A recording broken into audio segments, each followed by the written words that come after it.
Hi Pisces, welcome to your weekly love reading. Let's see what's going on for you this week in terms of love.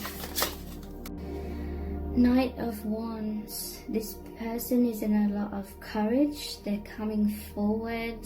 They are on the path of their highest good. There's like rapid movement for this person now. Feeling very passionately about you. Three of Cups. Yeah, this person's coming into a time of celebration, coming back to their true self. This is a reunion card as well. There's rapid energy in your union. Time of celebration, time of peace, rejuvenation.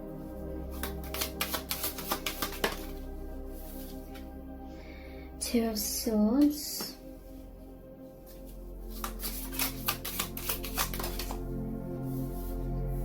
And Seven of Wands, yeah, so, and there's at the bottom of the deck the Hanged Man and the Moon. Six of Cups, Judgment. Just pulling them all out.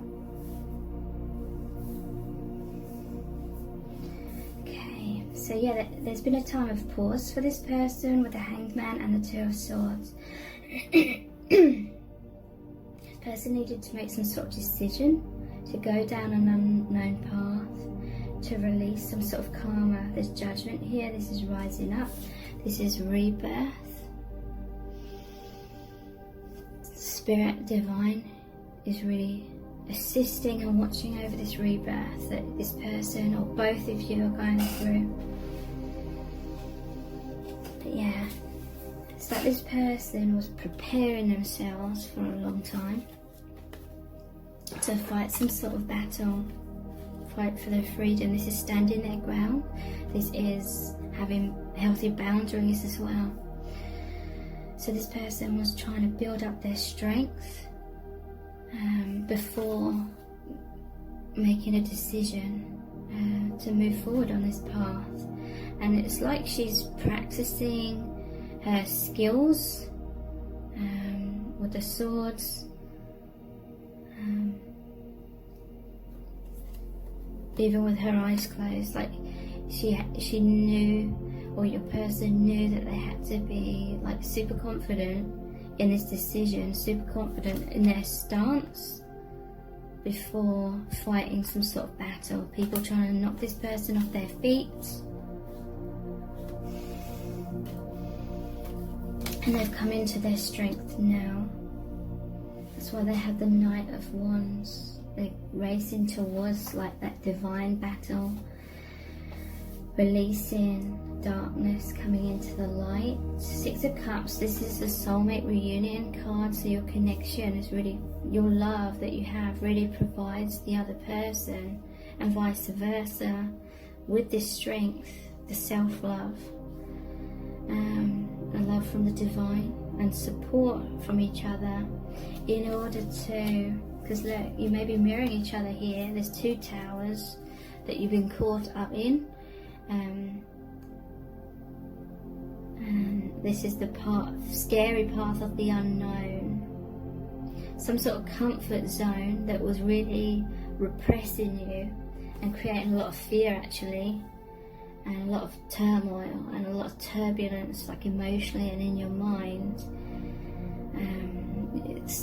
There's this realization now that it's not worth, that sense of some sort of security or comfort zone is not worth the price of all this emotional turmoil and threat. Someone may have been feeling threatened in some kind of karmic situation.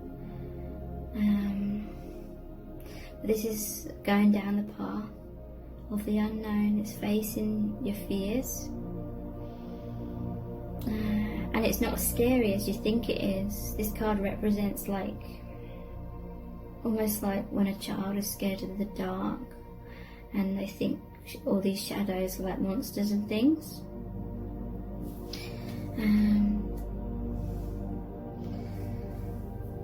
Yeah, but it's the the perspective that makes it seem more scarier than it is.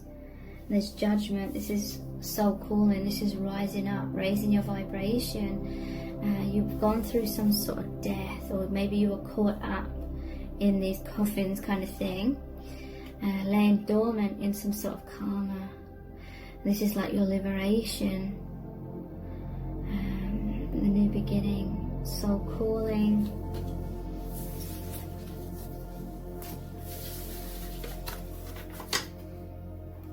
What else does their soul want you to know? I believe these is called something like the Radiant Sun Oracle, or Oracle the Radiant Sun, something like that. Intuition, power. So this person and yourself are having really strong, powerful intuition. Your intuition is empowering you. Fulfillment. So yeah, there may have been a time of pause, of waiting for some sort of divine intervention, waiting for your ship to come in, so then you could go on this new adventure, this new beginning, this new start, which brings deep fulfillment.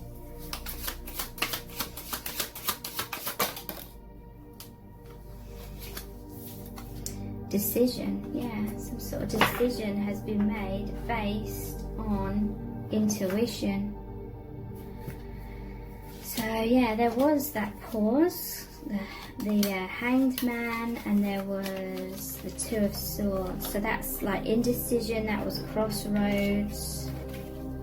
And that was just the only reason why this person felt indecisive about getting out of some sort of karma is because of their fears of facing that destruction, or facing maybe some kind of toxic experience in freeing themselves. Maybe they had to fight some sort of battle, and that's the only reason why this person was staying in that karma, because they always knew deep down what they wanted, which was that fulfillment, that freedom to get on that ship and go on that new adventure. So your connection, what their soul wants you to know is your connection has empowered their intuition. It's made it undeniable. It's really broken through the ego that causes that person to try and stay in the comfort zone. This is what these two towers can represent as well. The ego, the self-protection, of not wanting to be assertive and face up to some sort of truth, or be truthful and face some sort of backlash from being your true self. And maybe I'm hearing, because you're light workers, maybe in your day-to-day life you're not really surrounded by people that are very understanding or on that light worker path, other than you and this divine counterpart. So before meeting each other, or before feeling close to each other, you kind of felt alone and isolated, and therefore it's scary to just take that leap of faith and go down the path of the unknown, of the intuition, of the divine, of spirituality. But through meeting each other, it's like you're mirrors of each other, and so it's like you're each other's biggest ally. There's this deep understanding, and so now the intuition is very powerful within you both, and you're going through this new gateway, the sun and the moon. That's like divine masculine and feminine, yin yang. And sun and moon is like a cycle, right? It's an ending of the old, a beginning of the new. And I'm noticing this is number 4. That's a number of stability. You're stable in your intuition now, and the infinite bond that you have with your counterpart is creating this power, powerful bond, powerful intuition. And there's a lot of fulfillment through this connection that you have with each other, and that fulfillment, I'm also hearing you fulfilled the karmic contracts. You know, you paid your debt.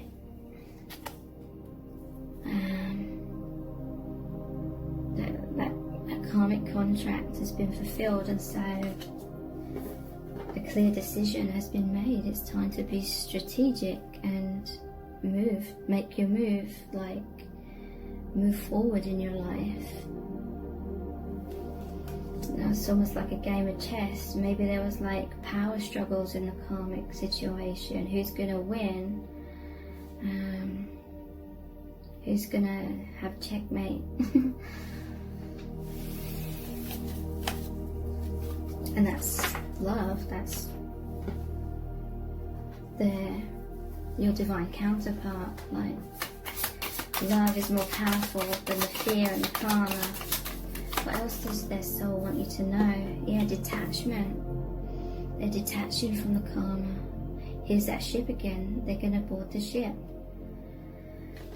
so to speak, like energetically, and go in that new direction. It's the number 11, guided by spirit. Detachment from thoughts that were sabotaging their intuition as well. What's their soul want you to know? They're feeling very empowered through the divine, through your love.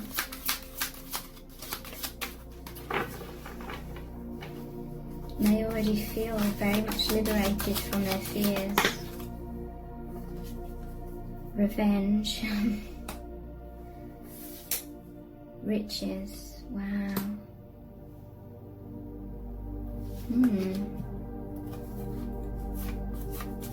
And then I noticed the money here, the huge bag of money. Like, maybe someone's going to try and steal your money or something as revenge, some sort of karmic person, or they feel it's a huge injustice that if you were like financially providing for them, then that's suddenly taken away.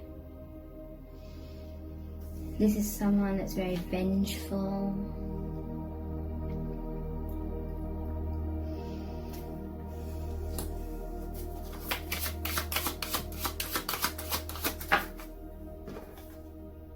But your person's had so much restlessness, feeling so confined and stuck, and like that devil card in the tarot, like just very tired and exhausted of feeling chained through fear.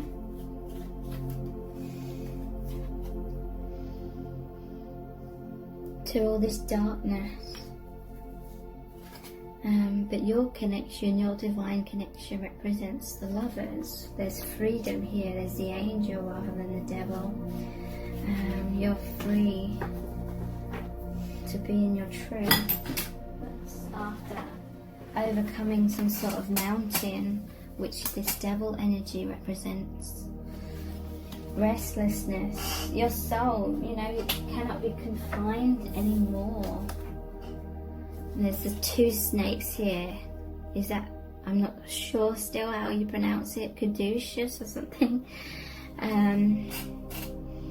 That healing energy.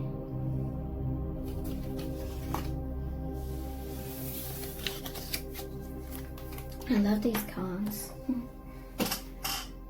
Let's look at the Green Witch Tarot. Feeling called to next. What does their soul want you to know?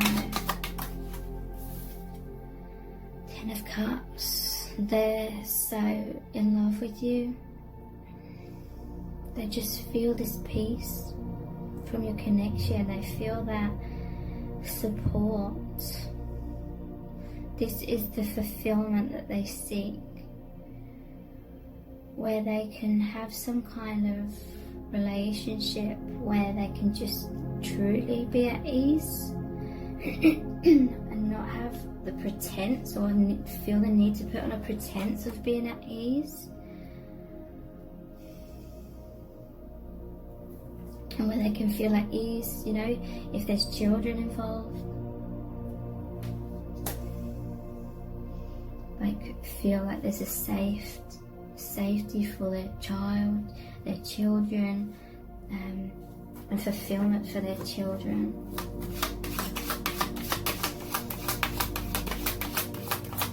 But this person is being courageous.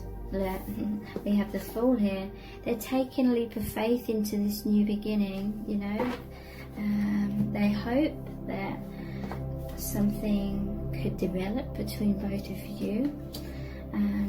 But they know that this is like a soul calling. They have to free themselves for their own sake, or for their children's sake as well, if again children are involved. And look, they just want to be free and happy and dancing. This is like a huge sigh of relief. This is like joyous after struggles, brand new journey.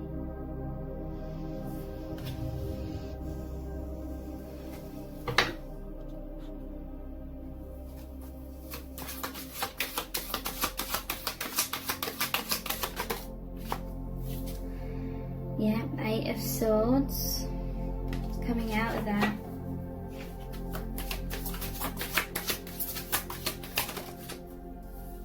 Seven of Wands.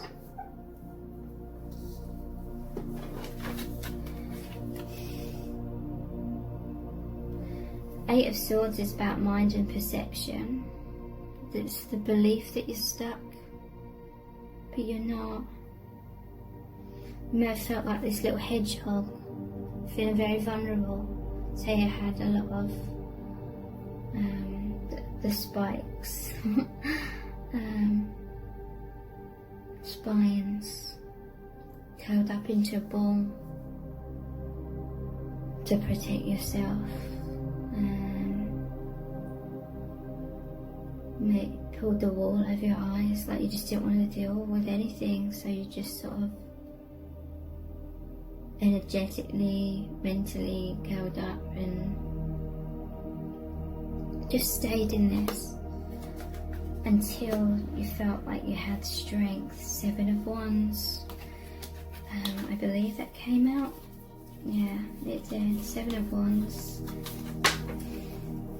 You stayed in that until you had strength to stand your ground, fight a battle of freedom. So after 7 of Wands, obviously it's 8 of Wands, and that's rapid, like movement in a new direction.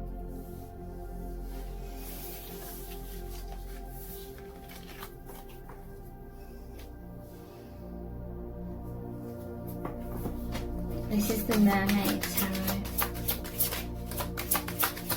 What does their soul need you to know? Chariot. Yep, there's movement here and balance. This normally shows the yin and the yang, the black and the white horse. Balanced movement. Your balanced divine connection is helping you both as individuals have balance, so you move forward.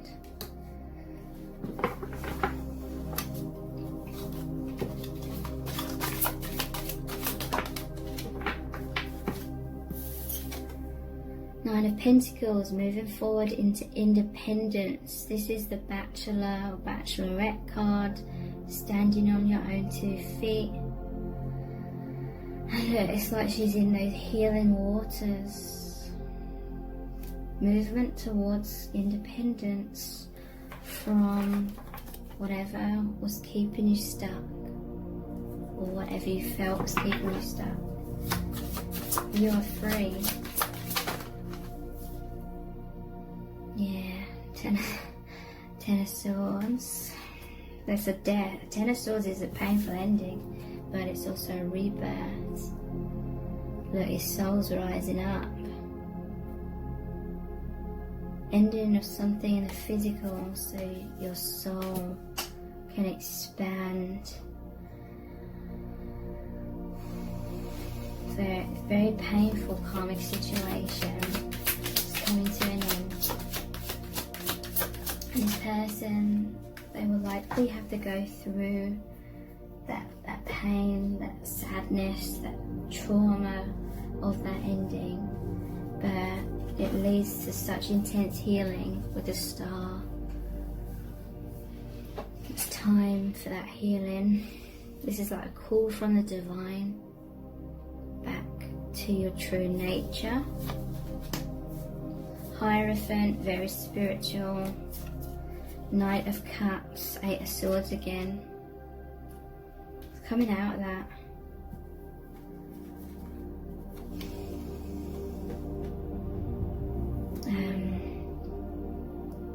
Because you're a spiritual teacher, Hierophant here, you're here to share your wisdom. Look at all these books. Express your truth in the world in some kind of way. Knight of Cups. Oops. I'm seeing this as your counterpart. Really being like that ally, that assistance. The Knight of Cups is the most romantic of all the knights. There's a deep, like, romantic bond here between you and your divine counterpart.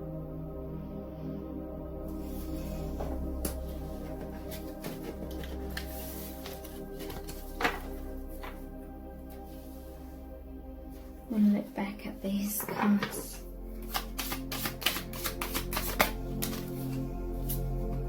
Fortune, Sun, the Snake, the Lion, I'm noticing here.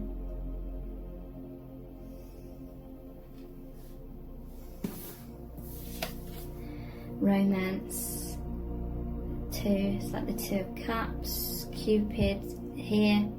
The divine brought you together with your divine counterpart. So much sun, warmth, the flames burning through karma. Snake is renewal, and the lion head is like strength. And your light workers sending light to the world.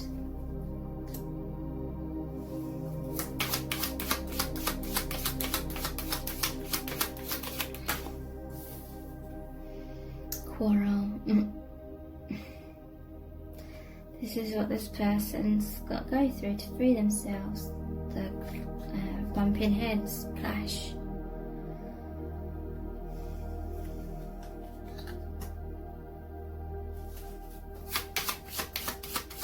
This person's tired of this energy. I know it's not good for them anymore. The eccentricity. Okay, and that's like a devil. The karmic person may be very irrational, maybe quite eccentric. People may kind of see this karmic person like strangers or people that know this person, and they see them as quite strange because they're always like quarreling, they're always butting heads with everyone, or everyone kind of sees this person as overreacting because they're in so much like emotional pain and trauma because they had a very difficult upbringing, and so people don't understand this person's reactivity and the way they view the world. So a lot of people see them as like a bit crazy. And thank you so much. Take care. Bye.